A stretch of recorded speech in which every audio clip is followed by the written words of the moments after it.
For the mortgage. On 3. 6. I need you to secure it now. Got it. What's up? Max barfed, that's what. Did it get on the new couch? These times I spent out real. Merry Christmas, Beans! You're early. Oh. Family Christmas. Does it go? Hello, Sean. Are you enjoying your family vacation? What's happening here? You don't recognize me. Maybe this'll help. I'm here. More secrets, Stan? You're unbelievable. Gonna ask control of my dad to find us. You say He came to try to stop me. Little prince! Why are there 3 petals? It's a stick. What would your dad do? I'm gonna tear you apart. All right, old man. Let's see what you got. you're so unbelievable. You're in deep shit. You're unbelievable.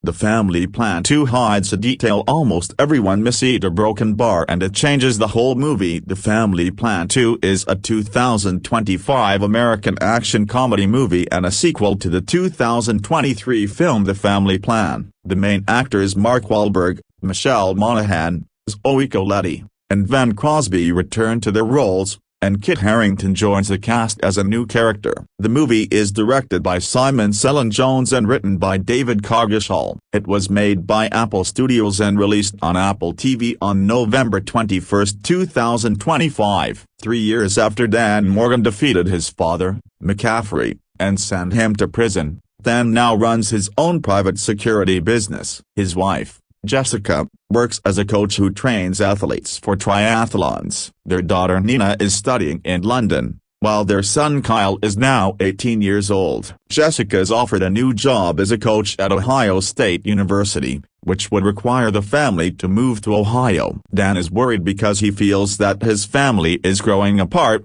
especially since Kyle is now becoming an adult and Nina lives far away. Since Nina cannot come home for Christmas, Dan plans a family trip to London to visit her. While there, he also accepts a work assignment to check a bank's security system. When they meet Nina, Dan is uncomfortable about her new boyfriend, Omar, who he does not like at first. At the bank, Dan meets a man named Finn Clark, who hired him for the security check. Dan begins to think something is wrong and realizes that Finn is actually tricking him into helping plan a bank robbery under the excuse of doing an inspection. Finn wants to steal a special digital key from a deposit box. Dan later learns something shocking: Finn is his younger half-brother and the son of their father's former maid. Finn threatens to kill Don's family if Dan does not help him. Dan manages to escape while holding Finn at gunpoint. However, Finn's men kidnap Jessica and later release her with a gun taped to her hand, forcing the family to run from the law. Dan escapes with the digital key, and Finn begins chasing the family. With Finn and the police hunting them, Dan throws away the digital key to make it harder for Finn to track them, and the family escapes together with Omar. Dan tells his family that he did not know Finn existed and explains that the digital key gives access to their late father's secret computer system. This system controls large amounts of money, hired killers, a powerful surveillance network, and records about Don's past life as Sean McCaffrey. Dan takes the family to Paris, to his childhood home, which is also where the secret system is located. He plans to destroy the network before Finn can fully control it. Finn arrives there as well, helped by the former family butler, Vikram, and activates the system. In Paris, the family gets help from Svetlana Romanova, a woman Dan once worked with in Russian intelligence. They hide in her home for safety. Dan later meets Finn at a museum and tries to talk sense into him. Finn admits he hates Dan because Dan was always their father's favorite. Finn explains that their father knew about him but never treated him as a son and left him behind. Finn wants revenge and demands his share of the inheritance. Dan warns him to stay away from his family, but Finn instead puts a bounty on Don's head and hires assassins to kill him. After the family spends one peaceful day together, Svetlana drugs Dan so she can claim the reward. However, she feels sorry for him and his family. She decides to help them and warns that killers are coming. The family escapes just in time and survives a dangerous car chase as the hired assassins try to stop them. Dan comes up with a plan to break into his old home and destroy the system. Dan and Omar will enter through the roofs to turn off the security system. Kyle creates a virus on a flash drive, which Jessica must upload to destroy the servers from inside. Nina and her friends organize a protest outside to distract Finn so the plan can work. Finn captures Dan before he can finish the mission, but Vikram turns out to be loyal to Dan and helps him escape. Dan fights off the assassins and defeats them. Inside the house, Jessica plugs in the flash drive, and Kyle uploads the virus, wiping out Finn's money and system. Enraged, Finn attacks Dan, but Dan overpowers him. Together, the family stops the remaining attackers. French police arrest both Dan and Finn, but Omar's father Ray, who is the Secretary General of Interpol, arrives and proves that the family is innocent. All charges against the Morgans are dropped. 11 months later, the Morgans have moved to Columbus, Ohio. Dan has finally accepted Omar as part of the family. Kyle has gone away to college, and Nina has started her own environmentally friendly business. In the final scene, Dan visits Finn in prison to try to make peace and begin repairing their broken relationship. Mark Wahlberg's return as Dan, the anchor of the Family Plan 2 casting. In the casting landscape of the Family Plan 2, Mark Wahlberg's reprise of the role of Dan stands as the cornerstone, a decision that not only leverages his established chemistry from the original but also amplifies the film's blend of high-stakes action and heartfelt family dynamics. Wahlberg, known for his versatile portrayals in films like The Departed and Ted,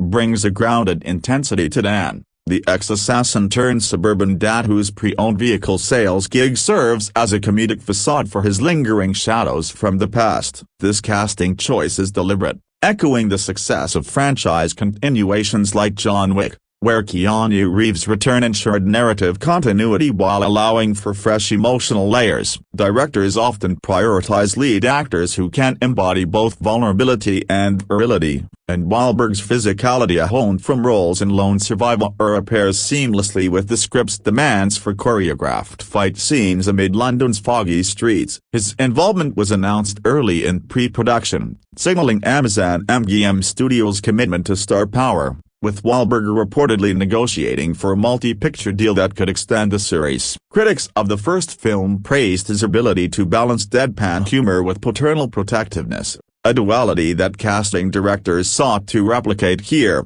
avoiding the pitfalls of recasting that plagued sequels like Independence Day. Resurgence. Wahlberg's preparation reportedly included additional tactical training at a London-based facility, where he collaborated with stunt coordinators to refine Don's evolved fighting style, less brute force, more strategic evasion to reflect his retired status. This evolution in character demands a nuanced performance, one where Wahlberg's Boston-accented charm softens the edges of Don's moral ambiguities, making him relatable to audiences navigating their own work-life imbalances. Furthermore, his production company, Unrealistic Ideas, co-produced the sequel, giving him influence over casting peers, ensuring the ensemble gels around his central presence. In terms of box office draw, Wahlberg's track record with family-oriented action comedies, such as Daddy's Home, justifies this anchor role, projecting the film to capture a similar demographic of 25-44-year-olds seeking lighthearted escapism. The casting ripple effect is evident. Wahlberg's commitment fast-tracked negotiations for co-stars,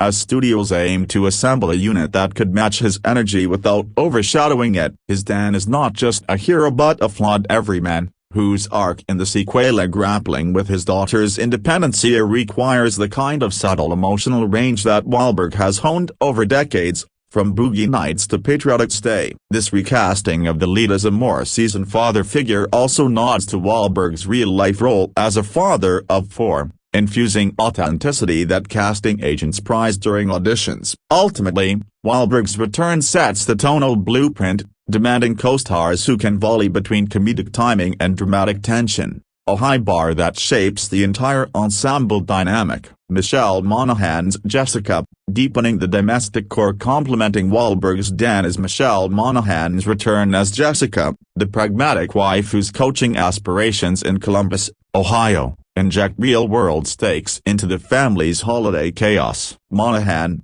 celebrated for her turns in Mission Impossible 3 and Gone Baby Gone, was a lock for reprise from the outset. Her casting rooted in the original's box office haul of over $100 million, where her portrayal earned acclaim for humanizing the high-concept premise. Directors value actors like Monahan for their ability to ground fantastical elements here. An assassin family's European getaway gonorrhea with relatable exasperation, much like Emily Blunt in A Quiet Place. Her Jessica evolves from supportive spouse to empowered partner, confronting Don's secrets head-on during the London trip, a arc that required Monahan to blend vulnerability with assertiveness. Production notes reveal she drew from personal experiences of balancing career and family, consulting with sports psychologists to nail the Ohio coaching subplot, which ties into Wahlberg's actual Chevrolet dealership ties in the city. This meta-layer enhances the casting's cleverness, as Monahan's Midwestern poise contrasts Don's East Coast grit,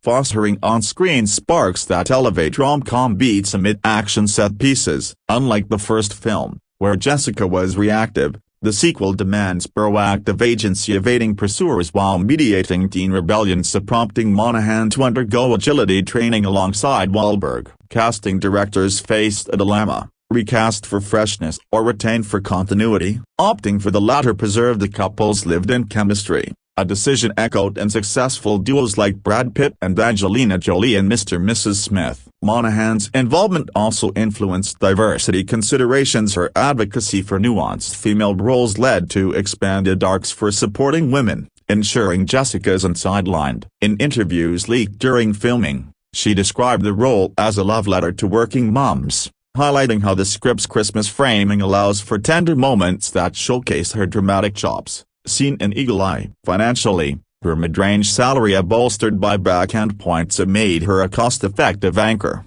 freeing budget for VFX-heavy sequences like the Thames chase. The casting's success hinges on Monahan's versatility. She shifts from comedic eye rolls at Don's fibs to fierce protectiveness, mirroring the genre's tonal whiplash. Her return also bridges generations, appealing to fans of her rom-com roots and Kiss Kiss Bang Bang while satisfying action enthusiasts. As the emotional fulcrum, Jessica's portrayal demands co-stars who can match her subtlety, influencing child actor selections for authentic family interplay. Monahan's preparation extended to dialect coaching for subtle Ohio inflections, adding layers to scenes set against London's grandeur. This casting choice underscores the sequel's theme of partnership under pressure, positioning Jessica as Don's equal, a progressive step from the original's more traditional setup. Her chemistry with Wahlberg, tested in table reads, was pivotal, with producers noting it crackled during the airport reunion scene. In broader terms,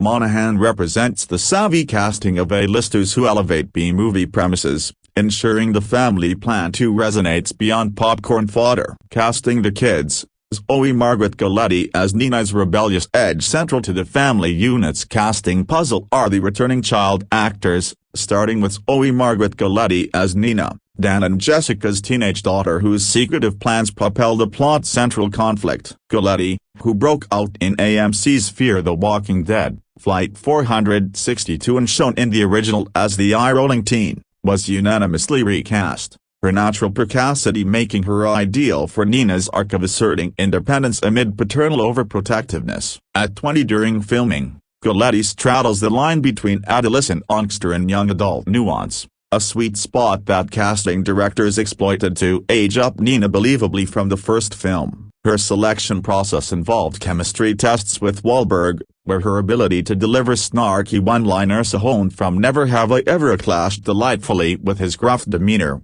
mirroring real father-daughter tensions. The sequel's London setting amplifies Nina's rebellion. She's not just along for the ride but actively subverting it with her own plans, rumored to involve a budding romance or underground art scene dalliance, demanding Coletti convey subtle defiance without veering into caricature. Production insiders reveal she improvised key dialogues, drawing from her own New York upbringing to infuse authenticity into Nina's fish-out-of-water culture clashes. This casting continuity avoids the awkwardness of recasting teens, as seen in Stranger Things' seamless aging, preserving emotional threads like Nina's lingering resentment over Don's hidden past. Coletti's dramatic range, evident in A Boy Called Christmas, allows for poignant moments Sue confronting her father's lies during a big band stakeout that balanced the film's action quota. Directors prioritized actors with theatrical backgrounds for the kids, and Coletti's Broadway stint in Our Town equipped her for the ensemble's improvisational demands. Her salary bump reflected her rising star status,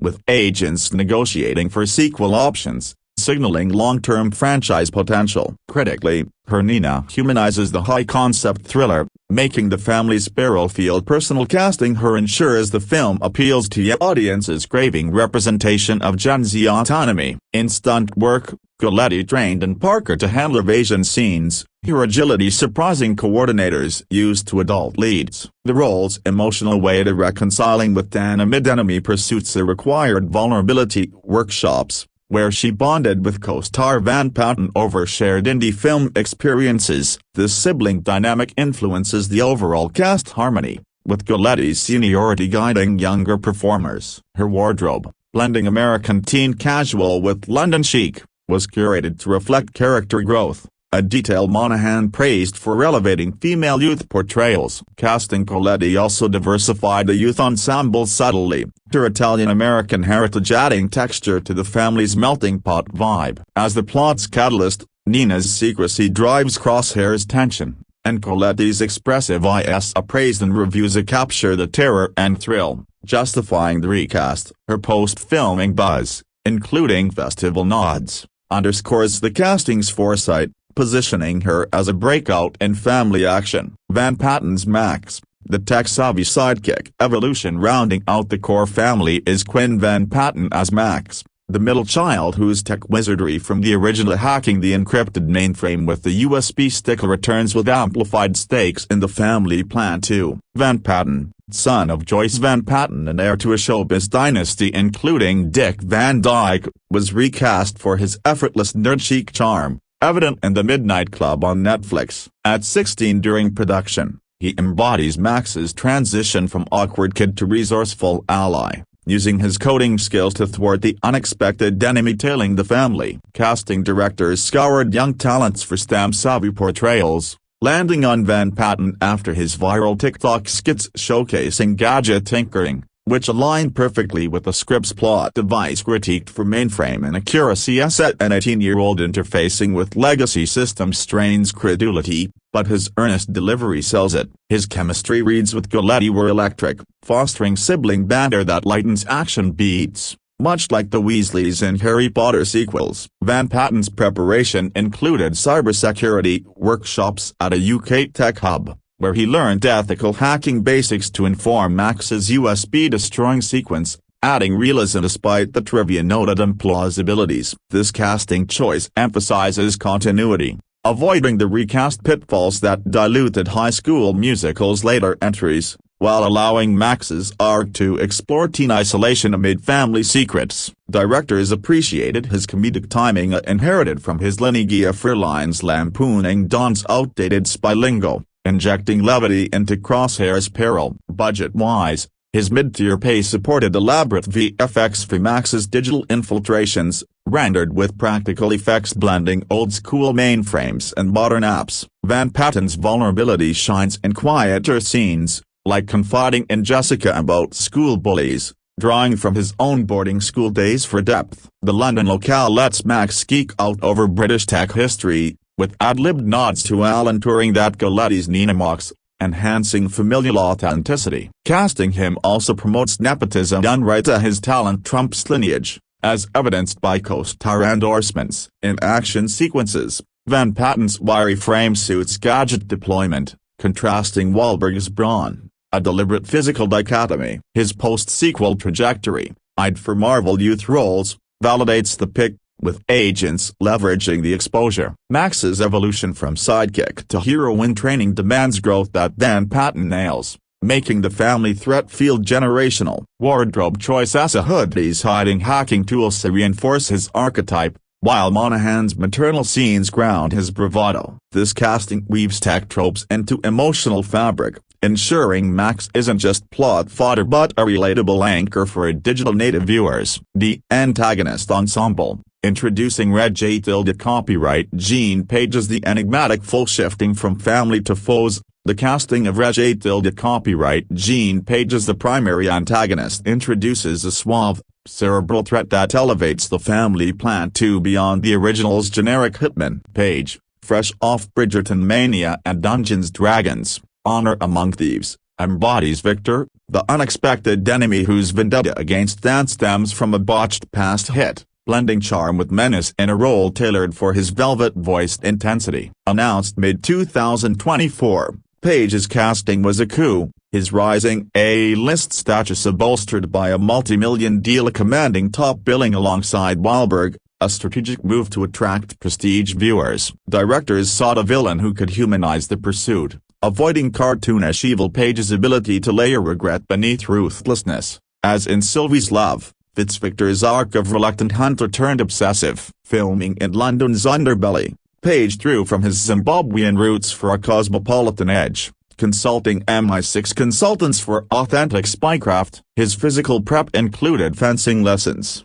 choreographing Tempside duels that pit intellect against Dawn's instincts. Casting ripple, Page's involvement lured British talent, infusing local flavor. Critics anticipate his Victor-stealing scenes, much like Rami Malek in No Time to Die, with Bender revealing shared assassin history. Salary negotiations included sequel bait, hinting at redemption teases. Page's diversity adds layers, challenging whitewash tropes and actioners. In family confrontations, his paternal mockery to Dan heightened stakes, demanding emotional sparring that Wahlberg matched in tests. Wardrobe-tailored coats hiding gadgets mirrors his elegance, contrasting the family's disheveled chaos. This casting transforms the enemy from obstacle to mirror, deepening themes of legacy sins. Supporting villains, Morena Baccarin's deadly accomplice. Bolstering Page's Victor is Morena Baccarin as Elena, the lethal operative whose alliance adds gender-balanced peril, her casting a nod to strong female antagonists post-Firefly fame. Baccarin, riveting in Deadpool and Homeland, brings icy precision to Elena's role as Victor's enforcer, seducing intel from the family before striking. Selected after Besting's Oisolda A+A in auditions, her multilingual skills to Portuguese fluency suited undercover scenes in London's multicultural hubs. Directors prized her for subverting damsel tropes, echoing her kick-ass villainy. Prep involved weapons training, mastering garrote wires for close-quarters kills. Her chemistry with Page sizzled and reads, evoking sexy menace-like in Closer dynamics. Budget allocated for her stunts, including a motorcycle pursuit. Baccarin's are hints at betrayal motives, adding twists. Diversity win, her Brazilian heritage globalizes the threat. Interactions with kids at Harington amp tension, her maternal facade cracking under pressure. Casting her ensures villainy with depth,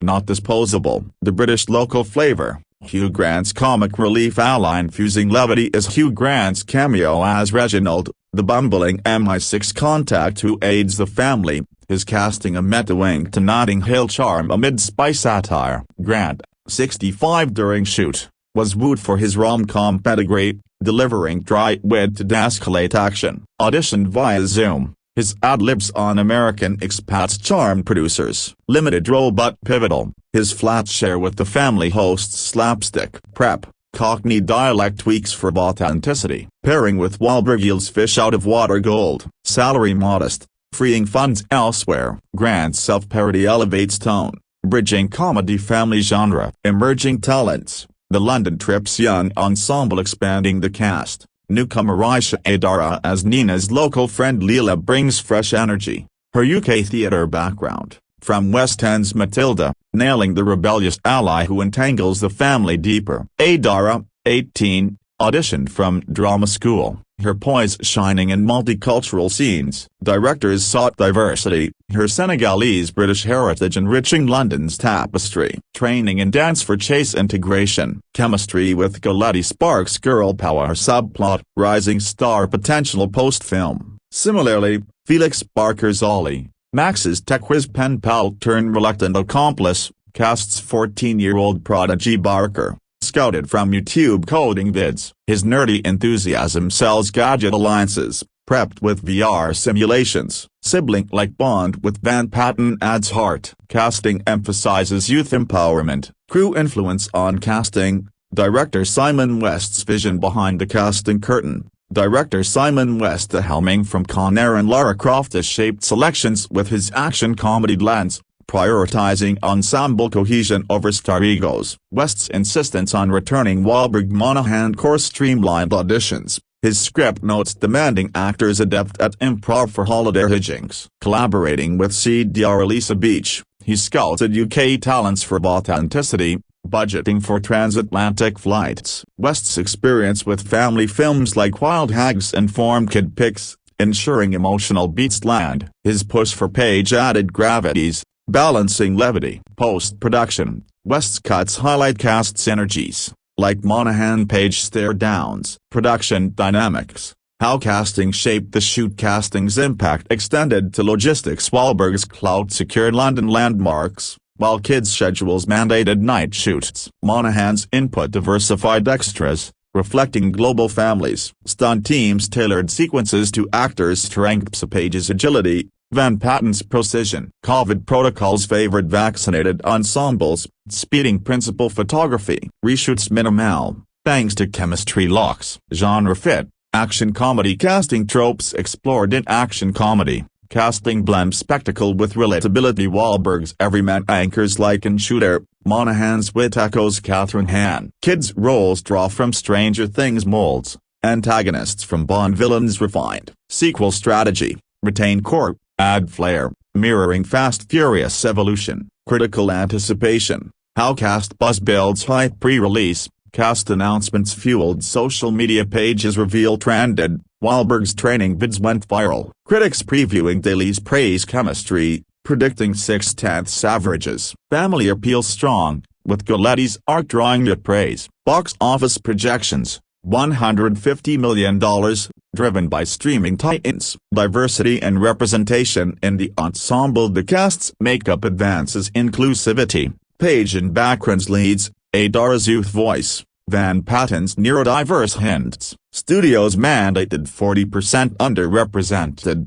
met via UK outreach. Monahan's advocacy ensured women held 30% speaking roles. Behind-the-scenes anecdotes, cast bonding in London filming fostered bonds. Wahlberg hosted pub crawls, Monahan led yoga for stress. Kids set school with tutors, Page mentoring Barker on boys. Grants pranks lightened long days. Backgrounds, karaoke nights built trust for intense scenes. Costume and character, casting's visual layering. Costumes amplified casts. Dawn's leather jacket scars past. Jessica's power suits assert growth. Nina's streetwear rebels. Victor's bespoke hides menace. Elena's sheaths seduce skill. Designers collaborated with actors for comfort in stunts. Music and mood, soundtrack synergy with performers. Composer Lauren Belf tailored cues to cast. Wahlberg's action swells heroic. Kids' themes playful. Page's villain motif echoes his brooding. Remix of Is You Is or Is You Ain't My Baby _ family dance scene,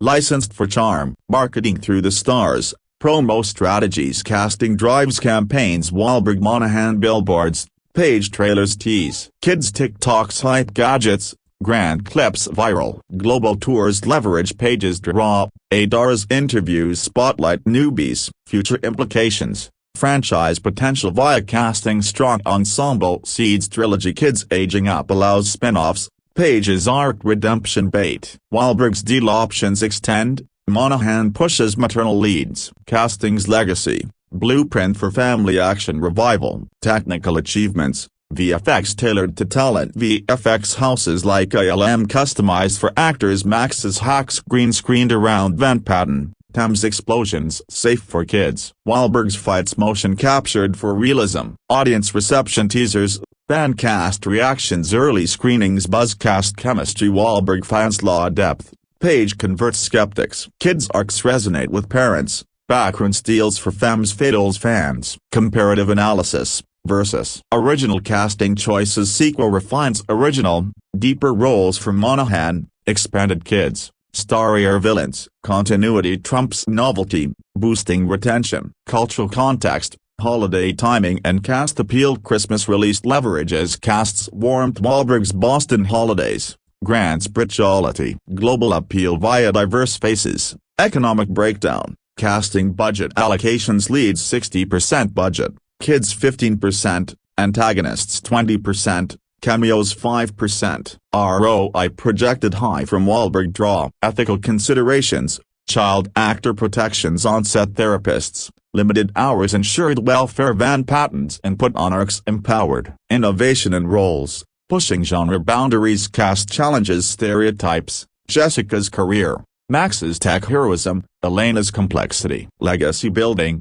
Interviews and cast reflections. Family Plan 2. A comprehensive analysis. Production development and pre-production. The journey toward The Family Plan 2 began shortly after the success of its predecessor, The Family Plan, which premiered on Apple TV Plus in December 2023. The original film, starring Mark Wahlberg as Dan Morgan, a suburban car salesman with a secret past as a covert assassin, resonated with audiences seeking family-friendly action entertainment during the holiday season. The film's blend of action sequences, comedy, and heartfelt family dynamics created a formula that Apple Studios and Skydance Media recognized as worthy of continuation. In October 2024, the official announcement confirmed that a sequel was in active development. The timing of this announcement came approximately 10 months after the first film's release, suggesting that the decision to greenlight a sequel was made relatively quickly, likely based on strong viewership numbers and positive audience reception on the streaming platform. This rapid turnaround from the first film's release to sequel announcement indicated confidence from both Apple Studios and Skydance Media and the franchise's potential for expansion. The development phase saw the return of screenwriter David Coggeshall,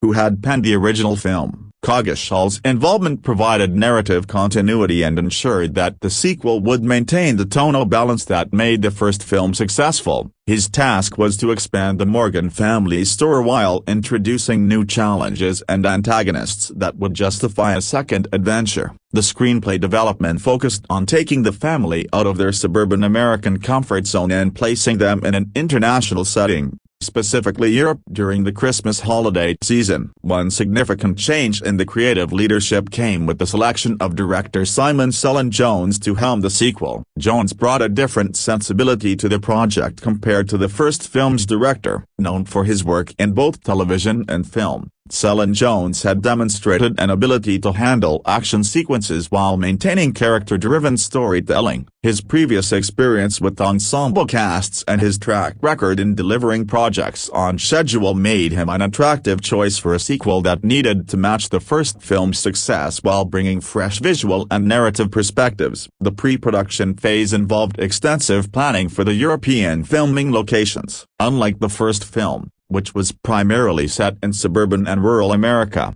The Family Plan 2 required location scouting across multiple European cities to create the backdrop for the Morgan family's Christmas vacation-turned-action adventure. Production designers worked to identify locations that would provide both visual spectacle and practical filming opportunities, balancing tourist-friendly European landmarks with locations suitable for action sequences. Mark Wahlberg's return as both star and producer through his Municipal Pictures banner ensured that the sequel maintained connection to the original's vision. Wahlberg's dual role gave him significant influence over the project's direction, from script development through post-production. His involvement in the producing capacity meant he could advocate for the elements that made the first film successful while pushing for expansion in scope and scale. Michelle Monaghan's return as Jessica Morgan, Don's wife and a former decathlete, was crucial to maintaining the family dynamic at the story's center. The character's athletic background had provided opportunities for action sequences in the first film, and the sequel's development included expanding her role and the action elements. Pre-production discussions focused on how to give Jessica more agency in the adventure,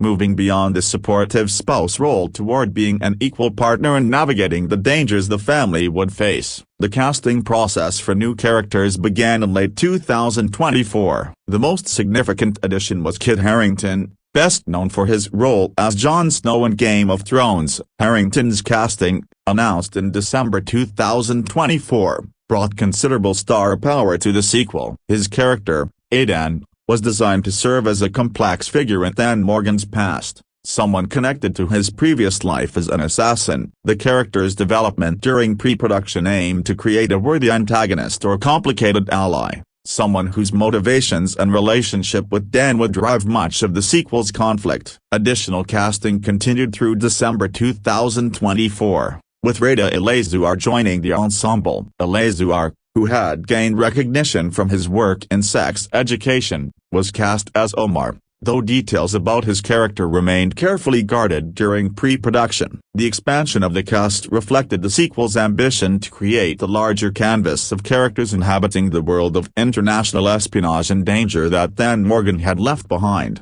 Zoe Colletti and Van Crosby returned as Nina and Kyle Morgan, the teenage children who had become aware of their father's secret past in the first film. Pre-production discussions about their characters focused on how their knowledge of their father's history would affect their participation in the sequel's events. The screenplay development included expanded roles for both young actors, recognizing that family films work best when all family members contribute meaningfully to the story's resolution. The pre-production phase also involved significant work on action choreography and stunt design, with the story taking place across European locations and involving Christmas holiday crowds and settings. The action sequences needed careful planning to ensure both spectacle and plausibility. Stunt coordinators worked with the director and producers to design set pieces that would showcase Wahlberg's physicality while incorporating the family members into the action in ways that felt organic to the story. Budget discussions during pre-production reflected the sequel's increased scope. While exact figures were not publicly disclosed, the European locations, expanded cast, and ambition to deliver bigger action sequences suggested a budget increase over the original film. Apple Studios' commitment to the project as part of their strategy to build exclusive content for Apple TV Plus meant resources were available to realize the creative team's vision. The production companies involved, Apple Studios, Skydance Media, and Municipal Pictures, each brought specific strengths to the pre-production process. Apple Studios provided the financial backing and distribution platform, ensuring the film would reach Apple TV Plus subscribers worldwide. Skydance Media brought experience in producing action-oriented entertainment with strong production values. Municipal Pictures, as Wahlberg's company, maintained the star's creative vision and ensured continuity with the first film's approach. Visual effects planning during pre-production recognized that modern action films require significant post-production enhancement. While the family plan 2 aimed for practical action where possible, certain sequences would require digital augmentation, particularly those involving dangerous stunts or elaborate destruction. Pre-visualization work began during pre-production, allowing the director and cinematographer to plan shots that would later require VFX enhancement. The screenplay's focus on a European Christmas vacation provided thematic continuity with the first film's holiday setting while expanding the geographical scope dramatically. Pre-production discussions explored how to use European locations not just as backdrops but as integral elements of the story, incorporating local culture, architecture, and atmosphere into the narrative fabric. This approach aimed to give the sequel a distinct visual identity while maintaining the family-centered warmth of the original. Costume design during pre-production needed to balance several requirements. The characters needed to appear as tourists on a family vacation while also being prepared for the action sequences that would inevitably disrupt their plans. The design approach focused on practical, contemporary clothing that would allow movement during action scenes while maintaining the everyman quality that made the Morgan family relatable. The scheduling of the production was carefully calculated to maximize the use of European winter settings while managing the logistics of an international shoot. Pre-production planning established a filming timeline that would begin in January 2025 and continue through March, capturing the winter atmosphere essential to the Christmas vacation setting while working within weather constraints and location availability. Insurance and safety protocols received extensive attention during pre-production, particularly given the international scope of filming and the involvement of child actors in action sequences. Production teams worked with local authorities in filming locations to ensure compliance with regulations and to secure necessary permits for action sequences in public spaces. Marketing considerations influenced certain pre-production decisions, particularly regarding what information would be released to generate audience interest without spoiling narrative surprises. The strategy balanced revealing enough about the sequel's premise and scale to attract viewers while preserving plot developments and character revelations for the viewing experience. Filming principal photography for The Family Plan 2 commenced in January 2025. Marking the beginning of an ambitious international production schedule. The decision to start filming in the depths of winter was strategic, allowing the production to capture authentic European winter atmospheres that would enhance the Christmas vacation setting central to the film's premise. The production schedule was planned to extend through March 2025. Providing approximately 2 to 3 months of primary filming. The filming process began with establishing shots and sequences set in various European locations. Unlike typical Hollywood productions that might recreate European cities on studio backlots or in more filming-friendly locations, The Family Plan 2 committed to authentic European filming, bringing both opportunities and challenges. The production needed to navigate different filming regulations, language barriers, and logistical complexities across multiple countries. One of the early filmed sequences, documented by on-set reports in mid-January 2025, involved an action sequence aboard a bus featuring Mark Wahlberg and Kit Harington's characters in physical confrontation. This sequence exemplified the film's approach to grounding action in recognizable, everyday settings. A bus becomes the unlikely venue for a fight scene, maintaining the franchise's theme of ordinary locations transformed by extraordinary circumstances. The filming of this sequence required careful coordination with stunt teams, camera operators working in the confined space of a bus interior, and safety personnel ensuring both actors and crew remained protected during the physical choreography. The European filming locations were selected to provide both visual variety and practical filming advantages. Production teams worked closely with local film commissions and authorities to secure filming permits, particularly important when shooting in historic city centers or tourist areas. The winter filming period, while providing atmospheric advantages, also presented challenges with shorter daylight hours and unpredictable weather that could disrupt outdoor filming schedules. Mark Wahlberg's presence on set extended beyond his acting duties, as his producer role meant active involvement in daily production decisions. His experience on numerous action films informed his approach to the sequel's more ambitious set pieces, and his established working relationship with co-star Michelle Monahan facilitated the filming of scenes requiring chemistry and familial believability. Wahlberg's reputation for maintaining a strict personal schedule, including his well-documented early morning workout routine, required production scheduling to accommodate his preferences while maximizing filming efficiency. Michelle Monahan's expanded action role in the sequel required additional physical preparation and stunt training. Unlike the first film, where her character's involvement in action sequences was more limited, The Family Plan 2's script provided opportunities for Jessica Morgan to utilize her athletic background more extensively. Filming these sequences required coordination between Monahan, her stunt double, and the action choreography team to create seamless action that showcased the characters' capabilities while maintaining safety. The involvement of younger cast members Zoe Colletti and Van Crosby required additional considerations during filming. Child labor laws and educational requirements meant that their filming hours were restricted,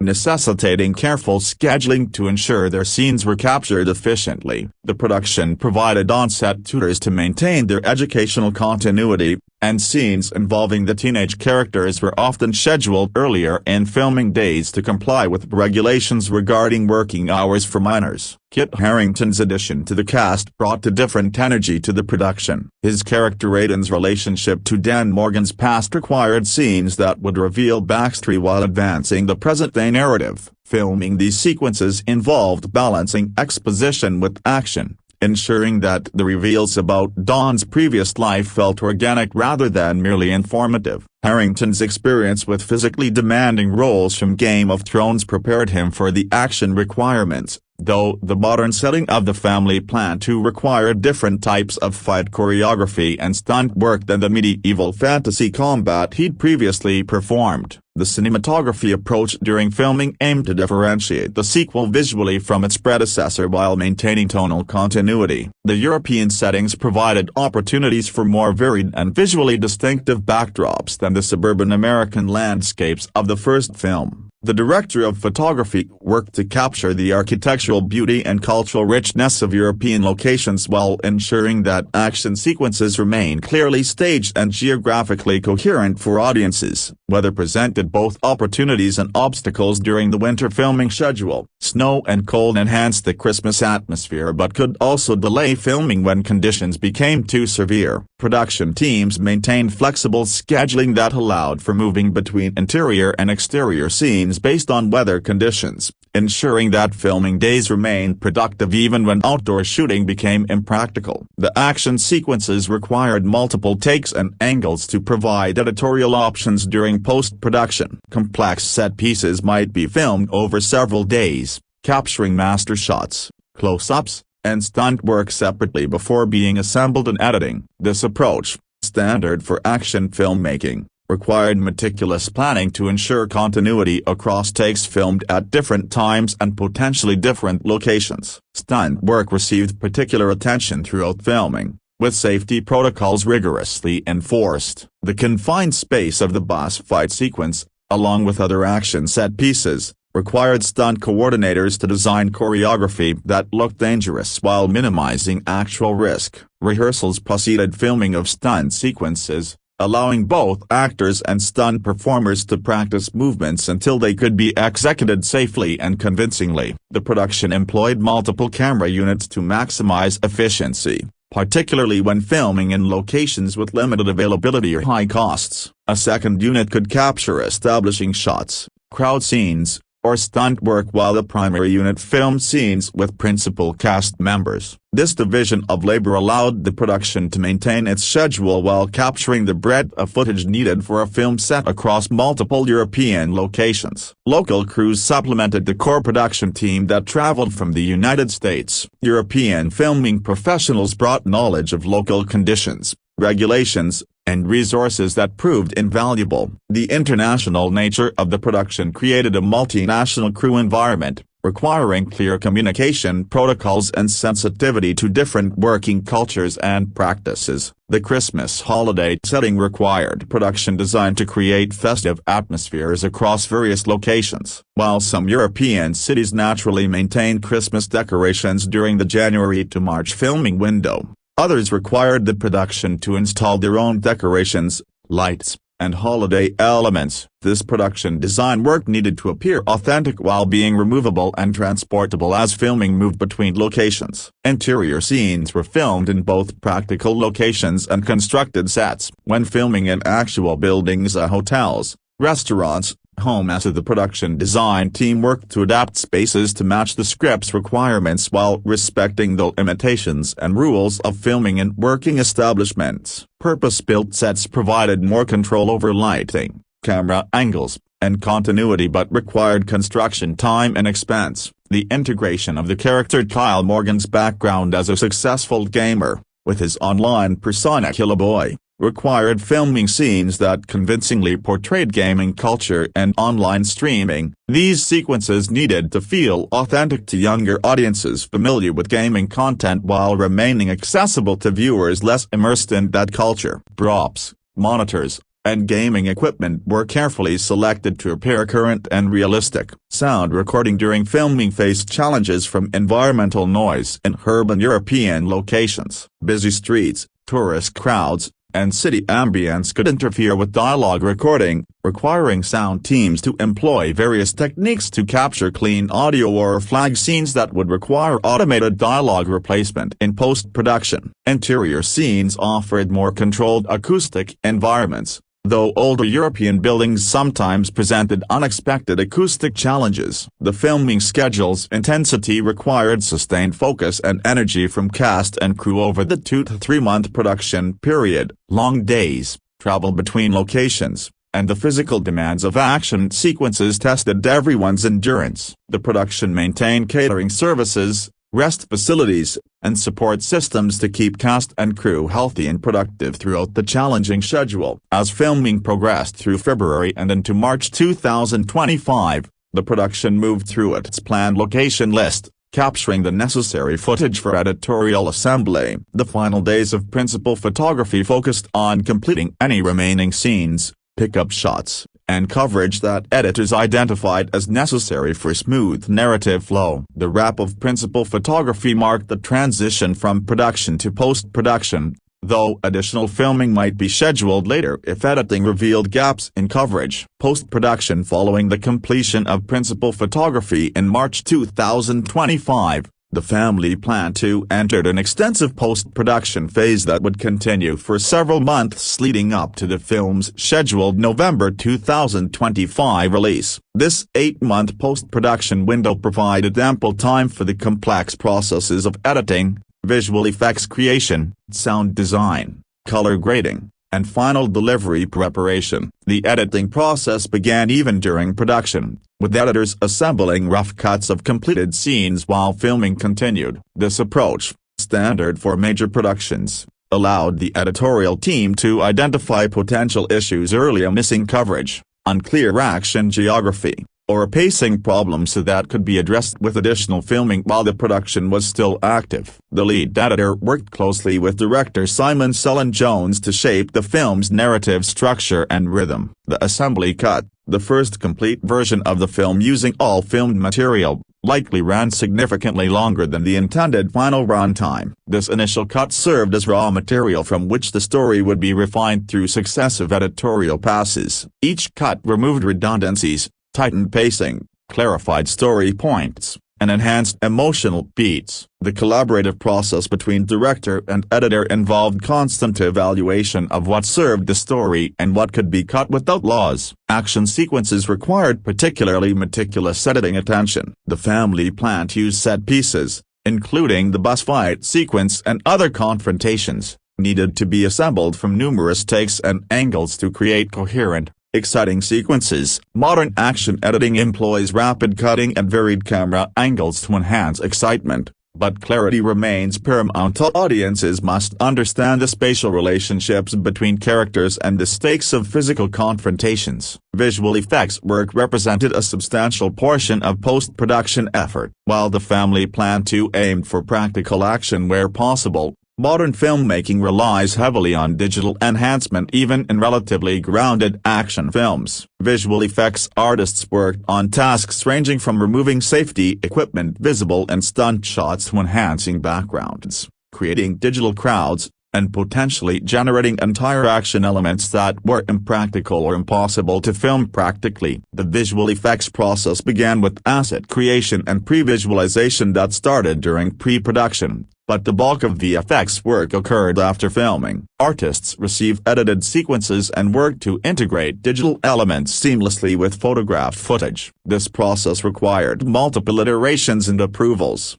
with effects shots moving through stages of increasing refinement from rough animatics to final, polished imagery. Color grading provided another crucial post-production element. The colorist worked with the director and cinematographer to establish the film's visual palette, adjusting the raw camera footage to achieve the desired look. The European winter setting might emphasize cooler tones, while interior family moments could employ warmer colors to enhance emotional resonance. Consistency across scenes filmed at different times and locations required careful color management to maintain visual coherence. Sound design and mixing transformed the film from a visual experience into a full audio-visual experience. Sound designers created and integrated effects that enhanced the action sequence as gunshots, impacts, vehicle sounds, environmental ambience while ensuring dialogue remained clear and intelligible. The mix balanced these elements with music to create an immersive soundscape that supported the narrative without overwhelming it. Automated dialogue replacement sessions,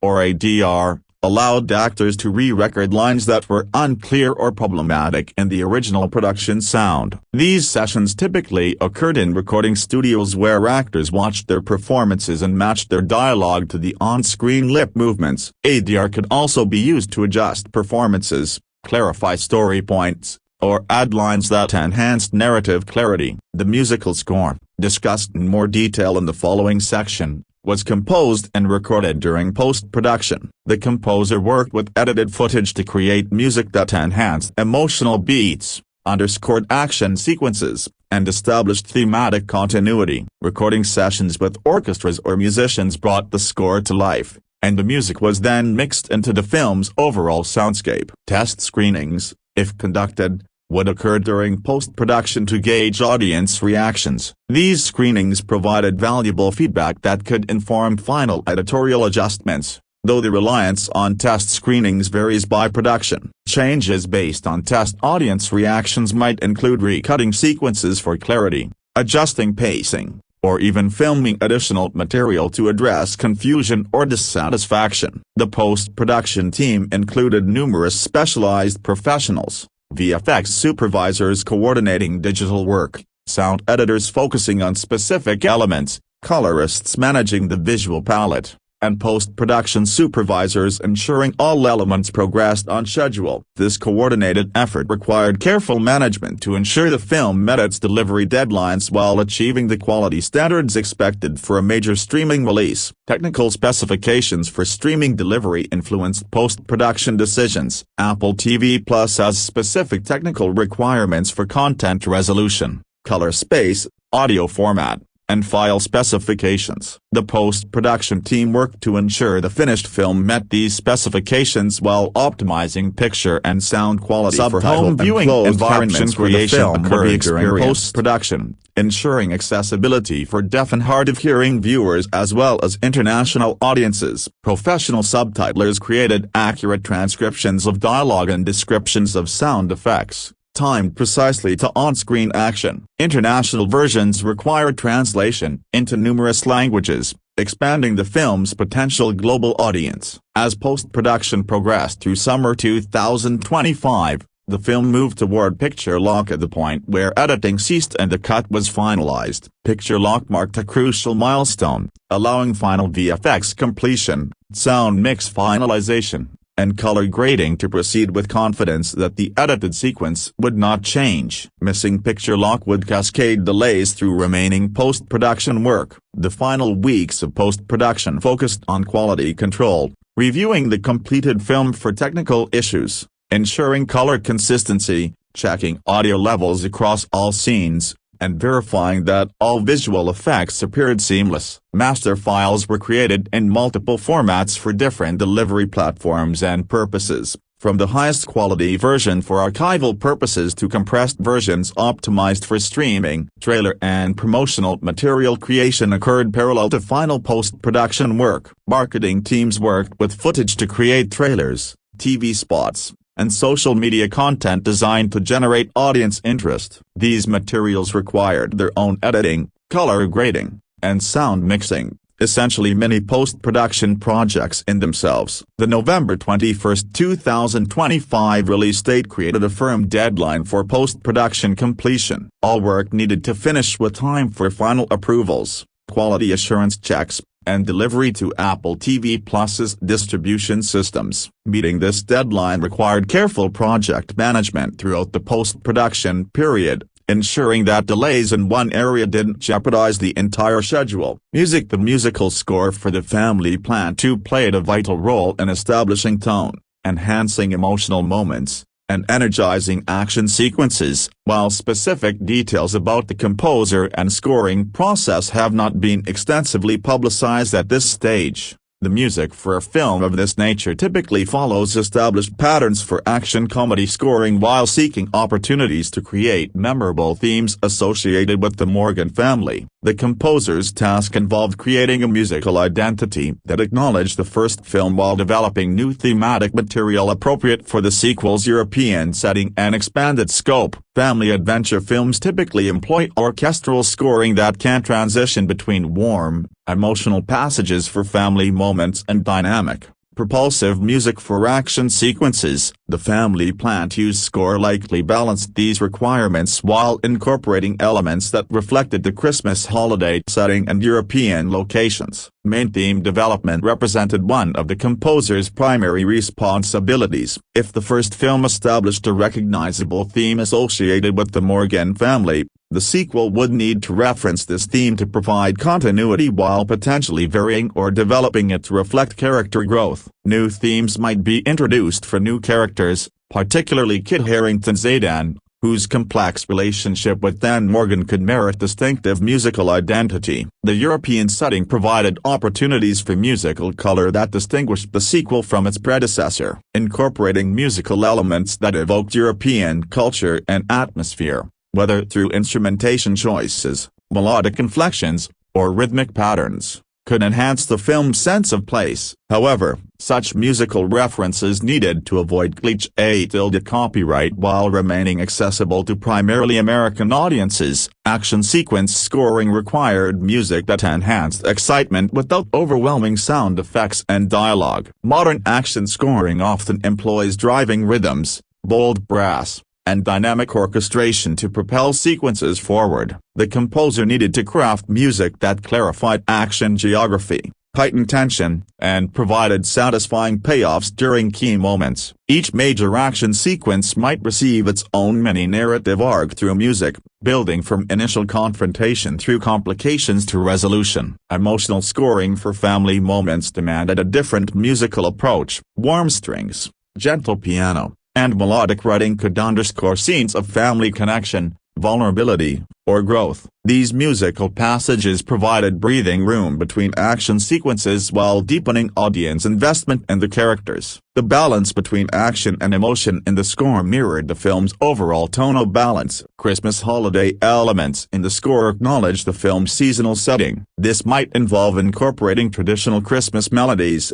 whether quoted directly or referenced subtly, or employing instrumental colors associated with holiday music or bells, chimes, or specific orchestrations. However, excessive Christmas scoring could overwhelm the action thriller elements, so the composer needed to deploy holiday musical references strategically. The recording process for the score typically involved orchestra sessions where musicians performed the composed music while watching edited footage. These scoring sessions occurred during post-production, after picture was locked or nearly locked, ensuring that music matched precisely with on-screen action. The conductor led the orchestra through multiple takes of each cue, and recording engineers captured the performances for integration into the film's final mix. In addition to the orchestral score, the family plan to likely incorporated licensed popular music tracks at certain moments. Contemporary action comedies often use recognizable songs to establish period,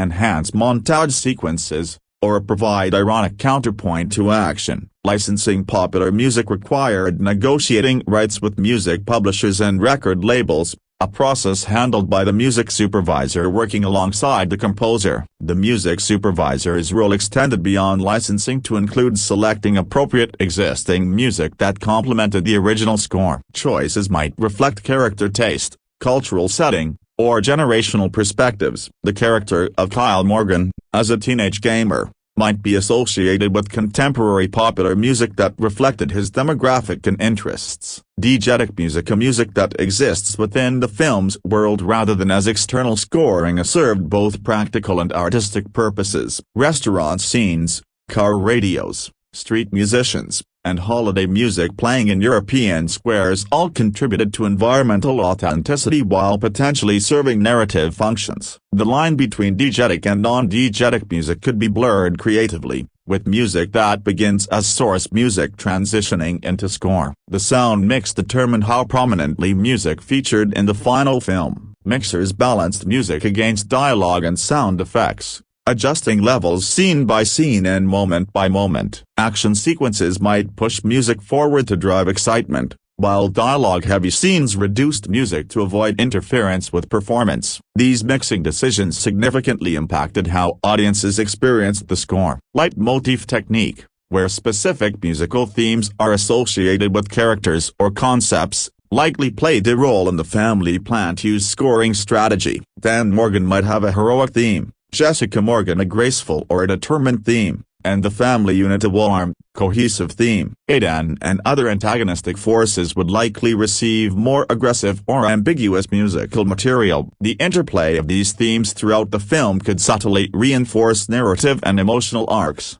Technological tools available to modern film composers enabled sophisticated approaches to scoring. Digital audio workstations allowed composers to create detailed mock-ups of scores before orchestral recording, helping directors understand how music would work with their footage. These mock-ups could also supplement or replace orchestral recording for certain cues, with high-quality sample libraries providing convincing digital performances when budget or schedule constraints limited recording time. The film's streaming release on Apple TV Plus influenced music specifications, with particular attention to how the score would reproduce in home theater and stereo systems. Unlike theatrical releases that could emphasize dramatic dynamic range and surround sound placement, streaming releases needed to work effectively across a wide range of playback systems, from high-end home theaters to television speakers to headphones. Music rights and licensing paperwork represented substantial behind-the-scenes work. Every piece of music used required proper documentation, including composer agreements, orchestra contracts, licensing deals for popular music, and performing rights arrangements. These legal and financial arrangements ensured that all parties received appropriate compensation and credit. The soundtrack release strategy determined how the film's music reached audiences beyond the film itself. Digital soundtrack releases on platforms like Apple Music, Spotify, and other streaming services allow listeners to experience the score independently. Physical CD releases might occur for collectors, though such releases have become less common in the streaming era. The timing of soundtrack release, whether before, alongside, or after the film, served marketing purposes, potentially building anticipation or extending engagement. Released theatrical. The family Plan 2 diverged from traditional theatrical distribution models, following the path established by its predecessor as a streaming exclusive release. The film was not slated for theatrical exhibition but was instead designed specifically for release on Apple TV+, Apple's subscription streaming platform. This distribution strategy reflected evolving industry dynamics where major studios and technology companies increasingly prioritized streaming content to build and retain subscriber bases rather than pursuing traditional theatrical windows. The decision to bypass theatrical release carried multiple implications. From a financial perspective, the film's success would be measured not by box office receipts but by its ability to attract new Apple TV Plus subscribers and retain existing ones. Viewership metrics, though not typically made public by streaming platforms, would determine whether the film succeeded in its primary goal of adding value to the streaming service. The absence of theatrical exhibition meant the family Plan 2 would not compete in the traditional sense with other holiday releases in cinemas. However, it would compete for viewer attention during the Thanksgiving weekend release with theatrical films, other streaming content, and all other entertainment options available to home viewers. The November 21, 2025 release date positioned the film strategically for the American Thanksgiving holiday,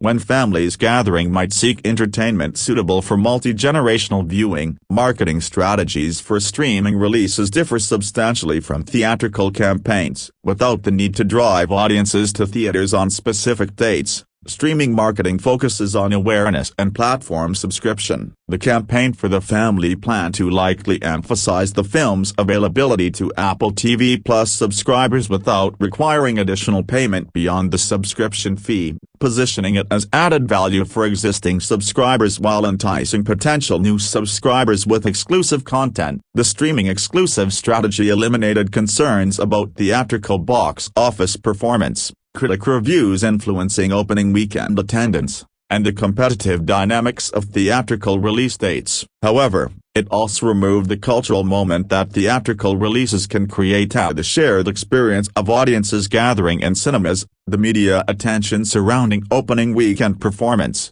and the water-cooler conversations that theatrical releases can generate. Apple's investment in original streaming content reflected the company's broader strategy to create a comprehensive digital ecosystem. Apple TV Plus, launched in November 2019, represented the company's entry into the competitive streaming market dominated by Netflix, Amazon Prime Video, Disney Plus, and other platforms. Exclusive films like The Family Plan 2 serve to differentiate Apple TV Plus from competitors and provide content unavailable elsewhere. The November 21, 2025 release date fell on a Friday, mirroring traditional theatrical release patterns despite the streaming distribution. Releasing on Friday allowed the film to be available throughout the extended Thanksgiving weekend in the United States, maximizing potential viewership during a period when many Americans have time off work and school. The proximity to Thanksgiving and the approaching Christmas season aligned with the film's holiday theme. International release strategy for streaming content differs from theatrical distribution, where films might roll out across territories over weeks or months. Streaming platforms typically release content simultaneously in all territories where they operate, making The Family Plan 2 instantly available to Apple TV Plus subscribers worldwide. This global simultaneous release prevented piracy concerns that plague staggered international theatrical rollouts and created potential for international conversation and social media engagement around the film. The lack of theatrical release meant no opportunity for premium large-format experiences like IMAX or Dolby Cinema that theatrical action films often emphasize. The film's visual effects, action sequences, and cinematography were designed for home viewing environments, optimized for television screens and streaming compression rather than theatrical projection. This influenced creative decisions during production and post-production regarding shot composition, detail level, and visual approach. Festival strategy typically employed for films seeking theatrical distribution and awards consideration would not apply to The Family Plan 2. Streaming exclusive films occasionally premiere at festivals for prestige and publicity, but action-oriented family entertainment rarely pursues festival exposure. The film's premiere would occur directly via streaming rather than through graduated festival to theatrical to home release patterns. Press and media screenings would still occur despite the streaming release, allowing critics to review the film for publication around the release date. However, the stakes of critical reception differ for streaming content compared to theatrical releases. Negative reviews cannot discourage opening weekend ticket purchases since no tickets are sold. Instead, reviews might influence whether potential viewers prioritize the film among their streaming options. The economic model for talent participation likely differed from traditional theatrical releases where back-end participation based on box office performance provides substantial potential earnings for stars and producers. Streaming deals typically involve fixed compensation regardless of viewership, though details of individual contracts remain confidential. This financial structure changes incentives compared to theatrical releases where creative talent shares in commercial success. Apple's promotional resources extended beyond traditional advertising to include integration with the company's vast ecosystem. Promotional presence in the Apple TV app, Apple Music, Apple News, and even Apple retail stores could drive awareness among the company's customer base. This integrated marketing approach represented an advantage unique to Apple's position as both content creator and technology platform operator. The film's availability to Apple TV Plus subscribers without additional charge differentiated it from theatrical releases requiring ticket purchases and from premium video-on-demand releases that charge per-view fees even on streaming platforms. This accessibility potentially expanded the audience beyond those willing to pay incremental costs, though it also meant the film needed to compete with all other included Apple TV Plus content for viewer attention. Home media. The concept of home media release for the family plan 2 exists in a transformed context compared to traditional film distribution patterns. As a streaming-exclusive film originally released on Apple TV Plus, the traditional home media windows of digital rental, purchase, DVD, and Blu-ray release do not necessarily apply in the same manner as they would for a theatrical release. For films originating on streaming platforms, home media effectively describes the initial release date, how viewers access the content at home via the streaming service. The film became available to Apple TV Plus subscribers on November 21, 2025, and would presumably remain available on the platform indefinitely, though streaming rights arrangements can sometimes result in content being removed or migrated to different platforms. Physical media release possibilities for streaming-exclusive films remain uncertain and vary by title. Some streaming platforms have released physical editions of their original films, either to satisfy collector demand, reach audiences without reliable streaming access, or generate additional revenue streams. Whether Apple would release the family plan 2 on DVD or Blu-ray would depend on their assessment of market demand and strategic value. Should physical media editions be produced,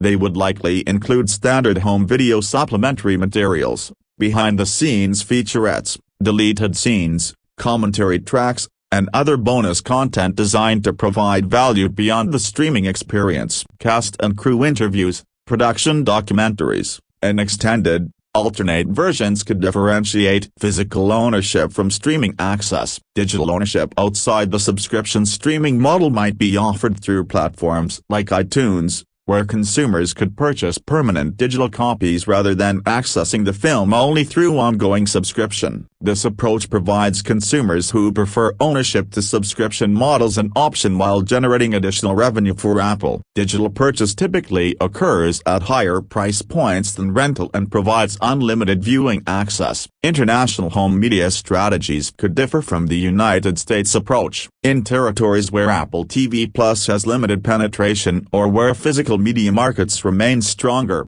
theatrical or home video release might supplement streaming availability. Distribution partnerships with local companies could bring the film to markets through channels more established in those regions than Apple's streaming service. The absence of traditional home media windows affected marketing rhythms compared to theatrical releases. Theatrical films experience multiple promotional waves as a theatrical release, digital release a few weeks later, and physical media release several weeks after that. Each wave provides renewed publicity opportunities and revenue streams. Streaming exclusives concentrate their marketing push around a single initial release date. Accessibility features for home viewing received attention in the streaming release context. Apple TV Plus includes closed captioning, audio descriptions for visually impaired viewers, and multiple language options. These accessibility features, standard for streaming platforms, ensured the film reached diverse audiences with various needs and preferences. Physical media would likewise include such features if released. Viewing flexibility offered by streaming differed from traditional home media. Subscribers could watch the film at any time, pause and resume across multiple sessions,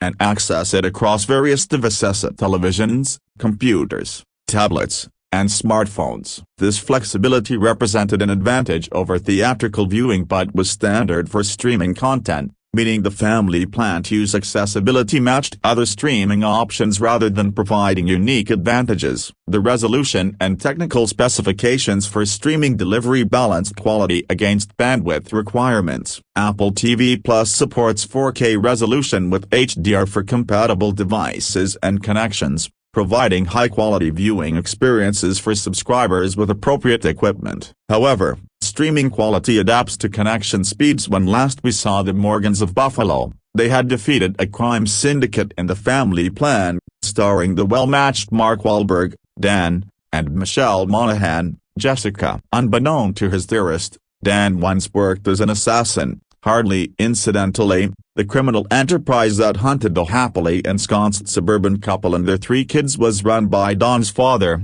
who was dispatched early in The Family Plan too. Much like the Griswolds of National Lampoon fame, a family the Morgans Duant, with their action chops, decidedly do not resemble a they head to Europe. First stop on this Christmas trip, London, where Nina, Zoe Colletti, is in college and Don's security consultancy has landed a job showing a bank its vulnerabilities. Kit Harington portrays the man who contracted Dan but also has motives that cut closer to home. Less planned stop, Paris, where the tentacles of Don's father's business draw the family in. As comfortable as Jessica and the kids have become with Don's past, there will be a slew of new revelations. And this time, Jessica, a former track star, harbors a secret. She has been offered a position at Ohio State. The director Simon Sullen Jones and the writer David Coggeshall returned for this better executed, equally goofball follow-up. A few original plot points have carried over, and ace gamer,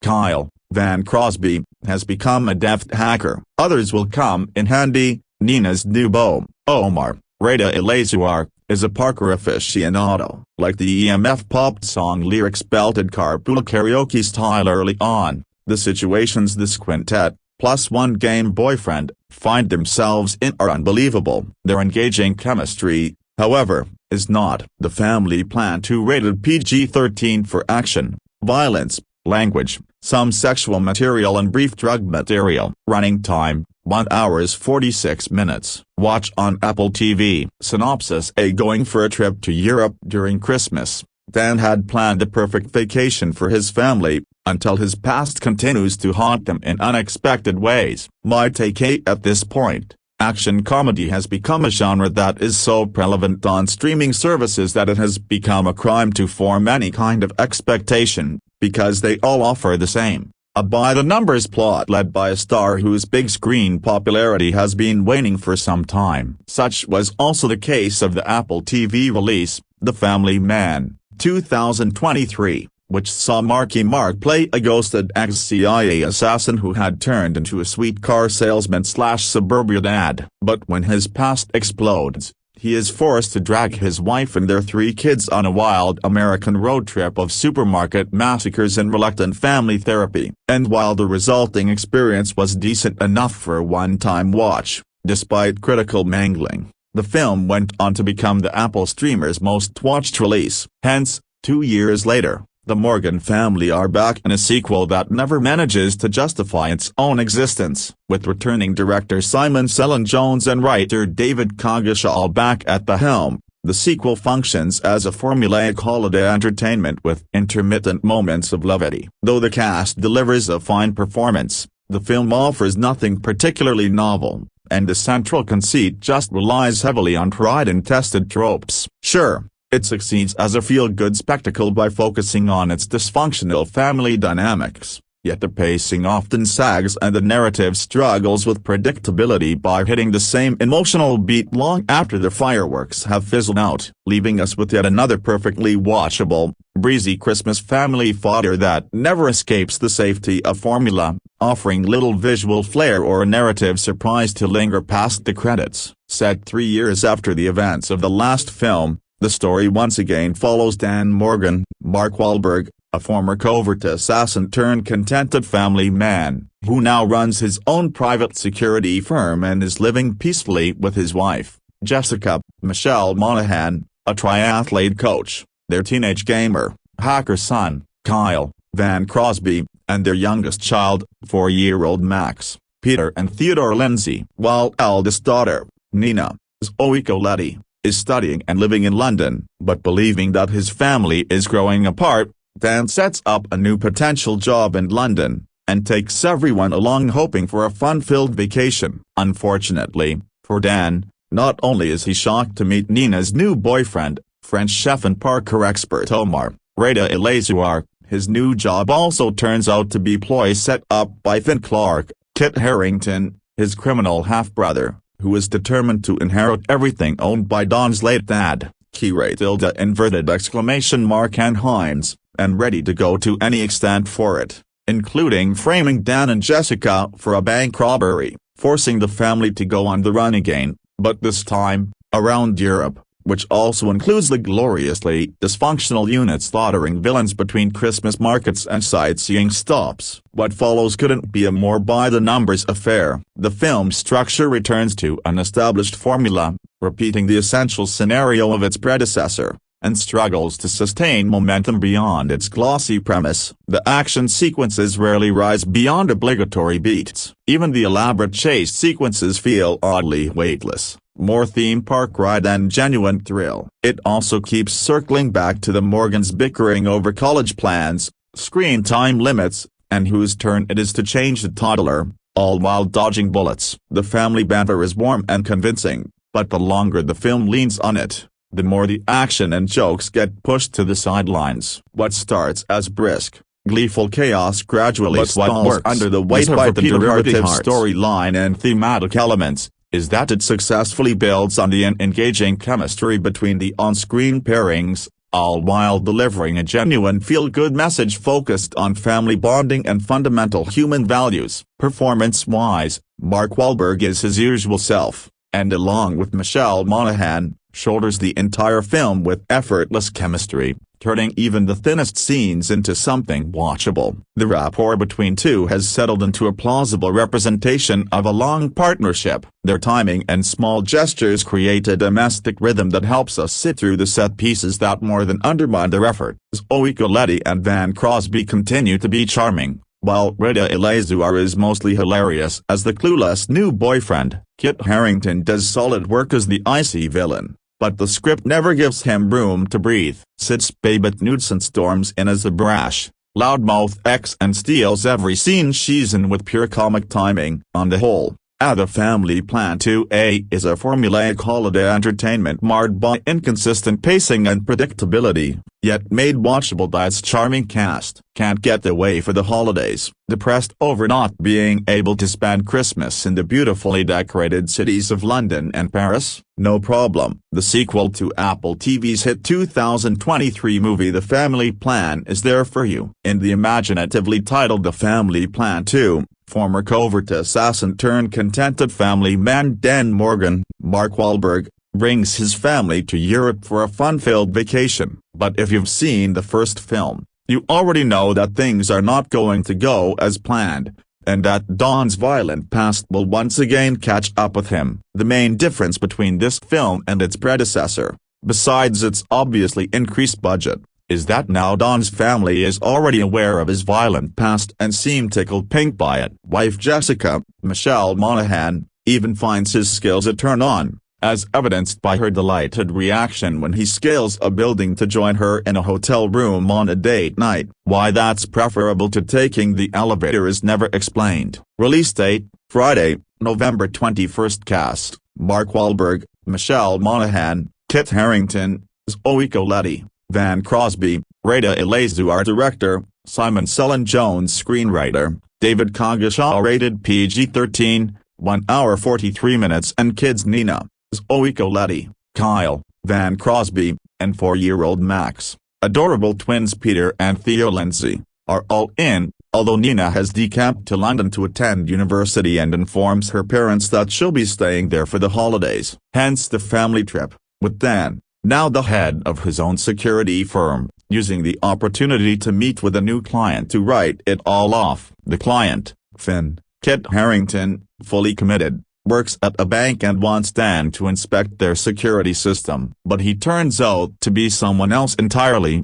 one with a very personal connection to Don's past, whose true identity the good folks at Apple TV have asked critics not to reveal. The restriction is a bit of a hindrance, since most of this storyline's emotional dynamics, such as they are, stem from the two men's relationship. But reviewers are an honorable lot. Not that it matters, since both films' raison d'etre is to provide the sort of action comedy that has become so prevalent on streaming services and a godsend for movie stars whose big screen popularity is waning. I won't mention any names. And on that level, The Family Plan 2 delivers more than its predecessor, although that's a low bar. That's not only because the European location shooting and action sequences are fairly impressive, but also because it's kind of fun to see Jessica and the kids fully engaged in the action rather than being oblivious to it for comic effect. And Jessica turns out to be a genuine badass, using her athletic skills to leap across buildings and holding her own in a battle with a female opponent armed with a sword. Another participant is Nina's new, heavily muscled boyfriend Omar, Reda Elazar, whose unexpected shirtless appearance in her apartment provides the opportunity for Wahlberg to showcase his potential sitcom skills as a disapproving dad, as if to demonstrate that the movie was shot in the actual locations rather than a dressed-up Vancouver. The action sequences are filmed in as many recognizable spots as possible. Wahlberg and Harington engage in a vigorous fist fight on the top level of a double-decker bus crossing the Thames. A car chase, played more for laughs than thrills, features a segment in which a car goes down the famous steps leading up to Sacre Tilde copyright car. That's also where Keanu Reeves had some major trouble in John Wick 4, so if you're visiting Montmartre you might want to steer clear as it seems unnecessarily dangerous. And where better to set a thrilling Parker sequence than the memorable rooftops of Paris. Both cities, especially London with its gorgeous Christmas decorations, look so spectacular here that the film belongs less on Apple TV than the Travel Channel. It's all done beyond belief,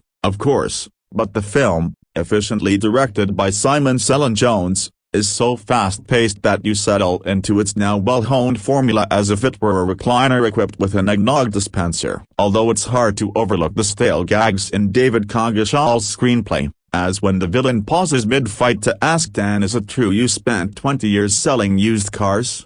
And he angrily riposts, "Certified pre-owned." Wahlberg displays his perfected low-key charisma, and Monahan is a delight delivering lines like "I'm going in there to finish this and save your dad." In the end, The Family Plan 2 proves more enjoyable than its predecessor, although I can't say for certain whether it's because the film is actually better or I'm just mellowing with age. Or maybe I just want to believe in the fantasy that a long-married husband and wife and their 3 kids all seem to like each other. Plot: now that Don's assassin days are behind him, all he wants for Christmas is quality time with his kids. But when he learns his daughter has her own plans, he books a family trip to London, putting them all in the crosshairs of an unexpected enemy. Review: Mark Wahlberg does not have many franchises to his name, but I never expected one of them to be The Family Plan. 2 years ago, the first film debuted right around the same time of year as a family-friendly action movie starring Wahlberg as a former criminal-turned-suburban dad who gets pulled back into the world he left behind,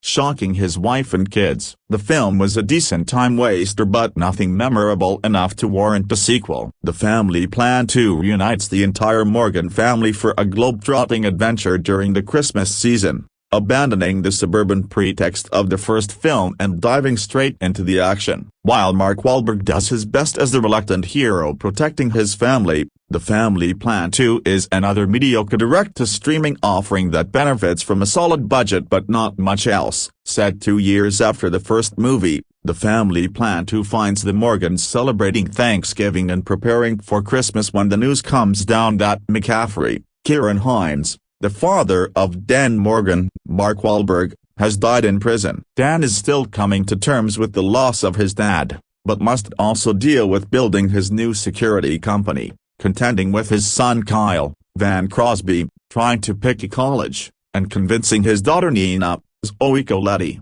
to come home from her study abroad program in London to celebrate Christmas. There is also the fact that Jessica, Michelle Monahan, has a job offer that would take the family away from their safe home of Buffalo, New York. To shake things up, Dan proposes a Christmas in London so they can spend it with Nina. That is when they meet her boyfriend, Omar, Reda Elazar. The family also runs into trouble when Finn, Kit Harington, enters their lives. Finn, who shares a past with Dan when he was known as Sean McCaffrey, wants revenge as he takes over the criminal empire started by Don's father, stealing an item that will give him unlimited access to the McCaffrey fortune. Dan and his family must go on the run from the London authorities with Nina's boyfriend along for the ride. As they avoid Finn's henchmen along with the cops, the Morgans try to find the best way to enjoy Europe during the holidays. Dan is challenged by Nina's adulthood and Kyle's desire to break away from his father's authority. Only the youngest kid, Max, seems to be enjoying the adventure, while everyone else begins infighting as they try to figure out how to take down Finn. As the family plan to chugs along from chase to fight, the action is more consistent than the first film, with just as much humor in the mix to keep it light despite the life or death stakes in the story. The charm of the first movie lay in Don's efforts to keep his secrets from his family, but in the sequel, everyone already knows. Instead of misdirections, the family plan to homes in on the particular skills each family member has that can augment Don's already considerable prowess. The cutesy nature of seeing the average Morgans echo Don's skills is somewhat fun, but it wears thin after a while. It helps that Kit Harington's Finn is a much more interesting villain than Ciarán Hinds' limited role in this first movie, with Wahlberg and Harington getting some good verbal and physical sparring. This movie also gives Sid's Babette Knudsen a fun role as Don's former flame, Svetlana, in my favorite role in the film. Rada Eleazar's Omar never really feels relevant to the plot outside of providing Dan with someone other than Finn to scowl at, while also serving as an excuse to incorporate Parker into the narrative. All in all, the cast is as good as they were the first time around, but that is not enough to elevate this sequel. Simon Cellan-Jones marks his third film with Mark Wahlberg, having directed the original The Family Plan and the 2024 movie Arthur the King. Jones gets to leverage the sights of England and France to build the scope of the sequel, but there is only so much he can do with the generic pacing and plot of the story. Screenwriter David Kagashal, who wrote the first movie, returns to expand on the same dynamic between the Morgans as we saw in the first movie. Yet, everyone is still dumbfounded when they learn another secret about Don's past. There are a couple of opportunities where the family plan to deviates from the formula of the first movie. Still,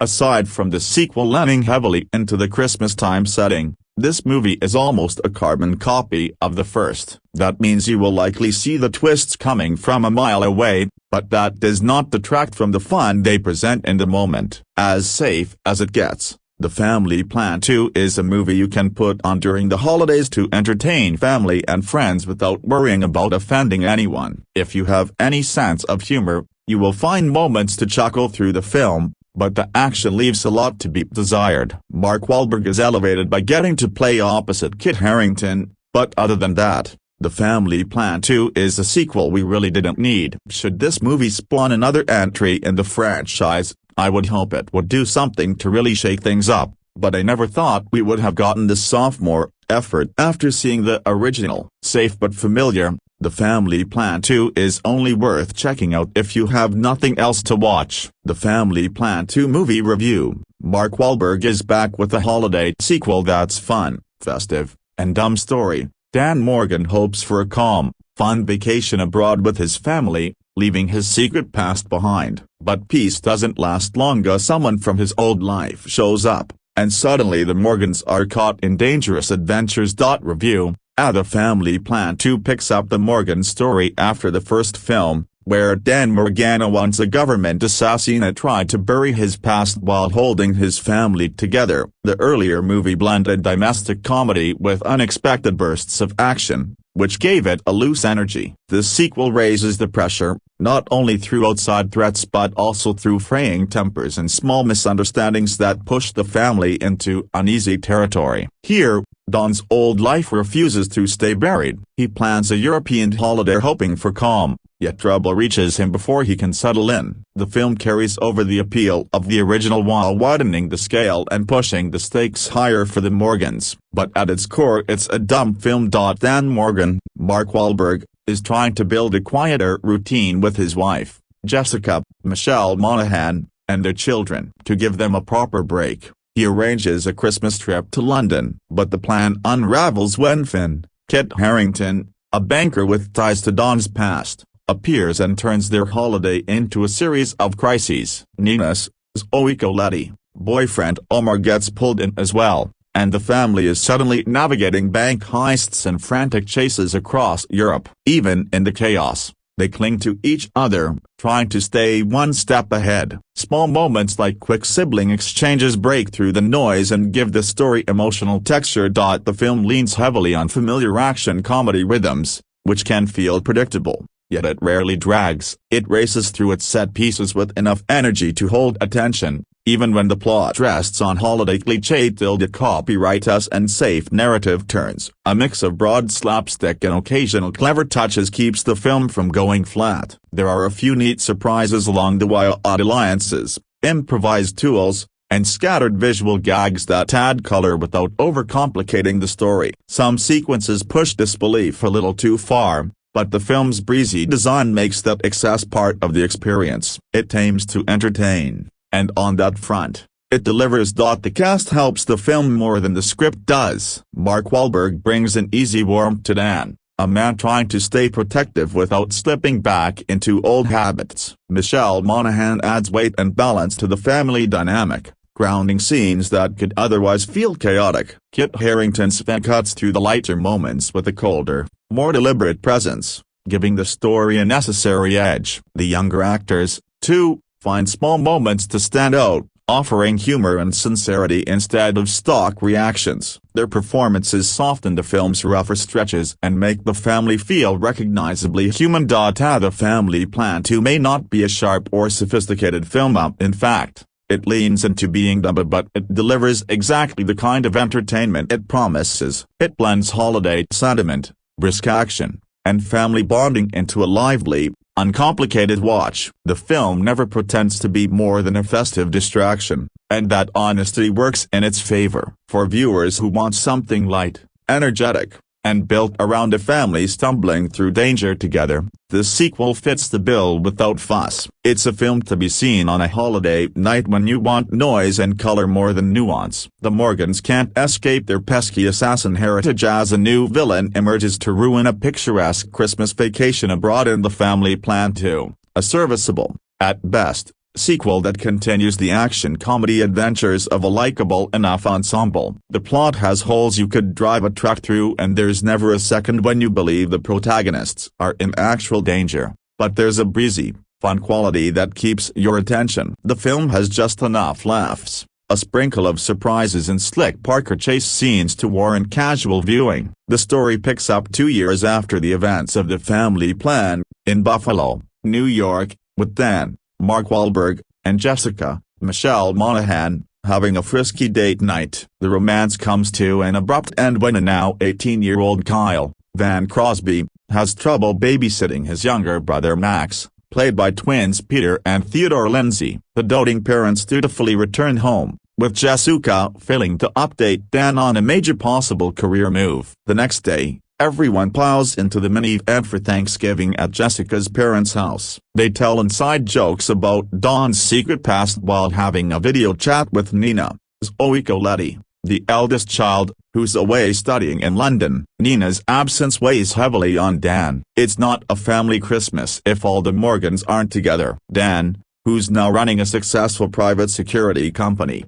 decides to take a job assessing a bank in London. This way everyone can travel for free and surprise Nina at her apartment. The Morgans are stunned to arrive and find Nina living with her hunky boyfriend Omar, Rada Elazuar. Dan refuses to accept Omar's presence, but can't immediately argue his displeasure because of work. He goes to the bank to meet his contact, Kit Harington, but finds a dangerous situation awaits instead. The sins of his criminal father, and Hines, have once again come back to haunt him. Simon Cellan-Jones returns as director in his third collaboration with Wahlberg. They previously made Arthur the King. The pair have hit cruise control with an almost sitcom-style dynamic that's evident in every scene. The characters play off each other with chirpy dialogue that never indicates any real stress or tension. Dan frowns at Omar hooking up with Nina, but it's obvious that he'll be won over and become Omar's biggest fan. The same thought process applies to the Morgans as they're forced to run and escape from supposedly ruthless villains. The audience knows that every bullet will miss its mark and the plucky kids won't be harmed or orphaned. The narrative has teeth that won't bite. There are no bruises in the beatdowns and not a drop of blood spilled. But that's exactly what Jones and Wahlberg are aiming for. The Family Plan 2 preaches wholesome virtues and the value of strong bonds. Dan turned his back on a murderous father to have the domestic life he was denied, and that fateful choice is explored as we learn about his troubled childhood and what was really left behind. An early reveal raises the personal stakes as Don's nemesis has a legitimate reason for seeking vengeance. Dan recognizes this truth, but won't risk his treasured wife and children under any circumstances. But they've also become players in the game and won't be sidelined when Dan is threatened. The Morgans are formidable together and prove they can handle all comers under duress. Despite a go-team approach that's admittedly hokey in its delivery, this is the most positive aspect of the sequel. There's a lack of believability in the early exposition, with the plot improbably connecting multiple dots. For example, the Morgans head to London to see Nina during the holidays, and the bank job enables the trip at just the right time. How did the mastermind luring Dan into a trap know that he would take the bait? The answer is,